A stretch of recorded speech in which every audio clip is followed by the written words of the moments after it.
ነገ የሚባለውን ቀን ከህይወታችሁ ላይ ሰርዙ። መጽሐፍ ቅዱስ ሲናገር ስለ ነገ አታስቡ፣ ለነገ አትጨነቁ፣ ለነገ ክፋቱ ይበቃዋል ነው የሚለው። በተመሳሳይ መንገድ ነገ እያላችሁ የምትቀጥሩትንም ነገር ሰርዟቸው። ነገ የኛ አይደለም፣ እርግጠኞች አይደለም። ነገ አደርገዋለሁ የሰነፎች አባባል ነው። ዛሬ እንዳታደርገው ምን ከለከለ? ሁል ጊዜ አይምሯችን በተሳሳተ ተስፋ ይታለላል። ነገ የማድረግ ነገ የተሻለ ጊዜ እንደሆነ ነገ የተሻለ ታይም እንደሚኖረው በማሰብ ማለት ነው። እውነቱን ግን ልንገራችሁ፣ አይደለም የዛሬውን ለነገ ቀጥራችሁት፣ ነገ ራሱን የቻለ የተጨናነቀ ነገር ይዞ ይመጣል። መጽሐፍ ቅዱስ ሲናገር ቀኖቹ ክፉዎች ናቸውና ዘመኑን ዋጁ ይላል። ነገ የሚመጣው ቀን ደስ የሚያሰኝ በጎ ለእናንተ የተዘጋጀ ሰዓት እንዲያው ከዛሬው የተሻለ አንድ 28 ሰዓት ምናምን ይዞ የሚመጣ ቀን የለም። ነገ ከዛሬ የባሰ የተጨናነቀ የሚሆን ክፉ የሆነ ቀን ነው። ቀኖቹ ምንድን ናቸው? ክፉዎች ናቸው ነው የሚለው መጽሐፍ ቅዱስ ኤፌሶን ምዕራፍ 5 ቁጥር 18 ላይ።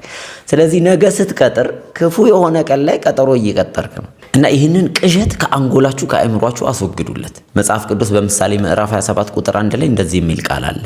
ነገ የሚሆነውን አታውቅምና በነገው ቀን አትመካ ይላል።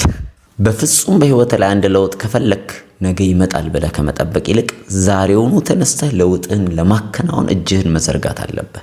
እመነኝ፣ አሁን ያንን ነገር ማድረግ ከከበደህ ነገ ደግሞ የበለጠ ይከብዳል። አሁን ደግሞ ጠንክረህ በዚህ በተጨናነቀ ነገር ውስጥ ነገ የሚያስቀጥር ሁኔታ ሆኖ አሁን ግን ተነስተህ ካደረከው ምንም ነገር ዛሬም ቢሆን ነገም ለማድረግ ተነሳሽነት ይኖርሃል። አይምሮህም ቲክ አድርጎ ማረፍ ይችላል አደረኩት ብሎ እንጂ ወይኔ ነገ አለብኝ አይልም። እግዚአብሔር ሙሴን እንደዛ ነው ያለው።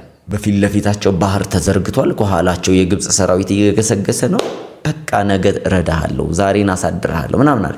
በእጅ ላይ ምን አለ? አሁን ማድረግ የምትችለው ምንድን ነው አለው። በትር ነበረ። በቃ በበትሩ መተዋል። ዛሬ በእጃችሁ ላይ ምን አለ? ሰዓት አለ፣ ጊዜ አለ፣ ጥቂት ገንዘብ አለች፣ ሀሳብ አላችሁ። ተነሱና ማድረግ ጀምሩ። ለነገ እንዳትቀጥሩ። ለምን? የሚደርስ ሰራዊት አለ እየገሰገሰ በፈረስ የሚከተላችሁ ኮቴያችሁ ጋር እየደረሰ ያላል። ስለዚህ አሁን ነው መከፈል ያለበት ባህሩ። አሁን ነው እናንተ መውጣት ማምለጥ ያለባችሁ። ስለዚህ የመጀመሪያው ሚስጥር እንዳትረሱ፣ ለነገ ምንም ነገር አትቅጠሩ። ነገ የእናንተ አይደለም።